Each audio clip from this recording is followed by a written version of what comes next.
안녕하세요. 네, 만나서 반갑습니다. 여러분들과 이제 앞으로 식품위생학을 같이 공부해 나갈 김지연입니다. 자, 이제 우리 식품위생, 여러분들 위생사 책은 다 받으셨잖아요. 그래서 여러분들 그 위생사 과목 같은 경우에는 한 과목이 아니라 총 여러분들 5과목을 공부해야 되고요. 그 중에 하나가 식품위생이라고 생각하시면 되는데요. 그러니까 우리가 이제 이게 한번 시험 문제가 한번 쭉 정리가 됐죠. 그래서 문항수가 좀 줄어들었잖아요. 예전에 비해서. 그래서 180문항 시험을 보는데, 여러분 과목은 이제 한 5과목인데 180문항을 시험을 보고, 그 다음에 거기에서 60% 이상을 맞아야 합격을 할 수 있거든요. 108문제. 자, 그래서 여러분들 우리 그 중에서 식품위생학은 40문제, 그러니까 예전에 이제 50문제가 출제가 됐는데 조금 줄어들어서 40문항이 출제가 되고 있어요. 자, 그럼 이제 한번 확인 좀 해보실까요? 여러분들 과목은 어떤 과목들이 시험 문제가 출제되는지는 다 알고 계시죠? 그래서 1교시 때는 환경위생학, 그 다음에 이제 위생곤충학, 위생법규에서 105문제가 출제가 되죠. 3과목 합쳐서. 그리고 3과목 합쳐서 105문제인데 실제 시험 보는 시간은 90분밖에 되지를 않아요. 그러니까 문제보다 훨씬 시험 보는 시간이 어떠냐면 좀 짧죠. 우리가 분명히 문제도 풀고 답안 작성도 하고 확인도 해야 되는데 더 적어요. 그러니까 그게 어떤 의미냐면요. 문제가 되게 길게 나오지 않는다는 소리예요.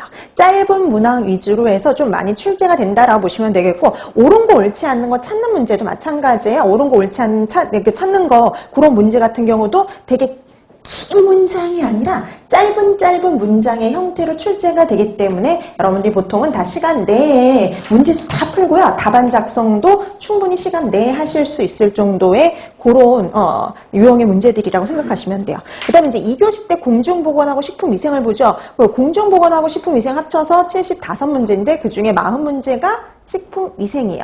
그 다음에 여러분 또 알고 계시다시피 다 알고 계실 건데 모든 과목이 다 가락인 건 아시죠? 그래서 각 과목 다 40% 이상은 맞아야 돼요. 예를 들어서 식품위생이 40문항이다 이 소리는요, 40%, 그러니까 16문항 이상을 맞으면 되는데요.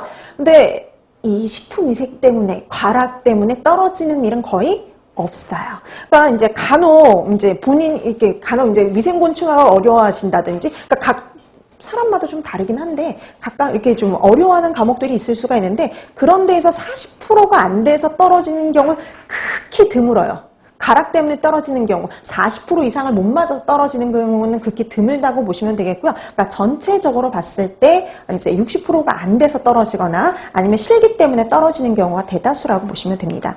자, 그래서 이렇게 필기는 1교시, 2교시 해가지고 시험을 보고요. 그 다음에 이제 3교시 때 실기를 보죠. 그래서 필기, 실기를 같이 한날에 봐요. 그래서 여러분들이 필기가 60% 이상이 안 맞은 사람 건 아예 매기지도 않아요. 그러니까 그냥 무조건 그 사람은 탈락이니까.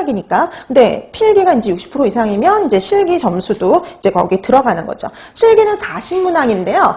환경위생, 그리고 위생곤충학, 식품위생 3가지 과목으로 40문항을 봐요. 그래서 그 40문항을 해가지고 60% 이상을 맞아야지 합격인데, 간혹 이제 이 실기에 약하신 분들이 있어요. 그래서 이렇게 그림 나오고, 그래프 나오고, 이런 것들이 좀 많거든요. 그런데 그것 때문에 이제 떨어지는 경우가 종종 있습니다. 자, 그래서 여러분 필기, 실기, 다 준비를 하셔야 되는데, 식품위생학은 필기에도 있고 어때요? 실기에도 있는 과목이라고 생각하시면 될 것 같아요. 이제 작년 같은 경우는 좀 실기가 어려웠다 그랬어요. 그래서 실기 때문에 좀 떨어진 분들이 좀 많습니다. 그래서 작년엔 합격률이 정말 낮았어요. 33%밖에 되질 않았어요. 그러니까 보통은 이제 좀 많이 올라왔을 때 제일 이렇게 합격률이 높았을 때가 59.7%. 그 역대예요. 2016년인가 그때 거의 60%에 가깝게 합격률이 그렇게 높게 나타난 적이 없었는데, 그때 위생사 시험이 되게 쉬웠어요. 되게 쉽다고 이제 다 시험 보고 나와서 다 그런 식으로 말하게 되면은 합격률이 좀 높은 편이고, 이제 작년에 나와서 실기 너무 어려웠어 이렇게 했던 작년 시험은 33%밖에 되지를 않았어요. 근데 이게 예전에도 한번 2013년에도 한번 그런 적이 있거든요. 그땐 필기가 되게 어렵다 그랬었어요. 필기가 여태까지 나왔던 형태가 아니라 좀 다른 유형의, 그러니까 우리 맨날 나오는 문제집의 그런 흔한 문제 유형들이 아니라 좀 독특한 문제들이 되게 많이 많이 출제가 됐었단 말이죠. 그러니까 예를 들면 이거예요. 우리 보통 이제 하다 공부하다 보면 이런 거 나오거든요. 통조림에서 용출되기 쉬운 유해금속은 그러면 이제 보통 우리 주석 이렇게 얘기를 하는데 그땐 시험 문제가 이런 거였어요. 문제 형태가 어땠냐면 우리가 파인애플 통조림을 개봉한 지 일주일이 지난 다음에 문제가 될 수 있는 유해금속은 이런 형태로 문제가 나왔어요. 그러니까 문제가 다 이런 형태예요. 그러니까 식중독 문제도 그렇고 이런 형태의 문제들도 똑같은 답은 똑같은데 좀 독특한 형태의 문제가 나와서 그때는 그걸로 인해서 많이 떨어졌었고요. 그다음에 작년 같은 경우는 실기 때문에 좀 떨어지는 좀 합격률이 좀 낮았던 해라고 생각을 하시면 될 것 같아요. 근데 어떻게 됐든 우리 뭐 식품위생 같은 경우에는요. 조금만 준비하시면 크게 어려움이 없는 과목이 또 하나 식품위생입니다. 여기서 나올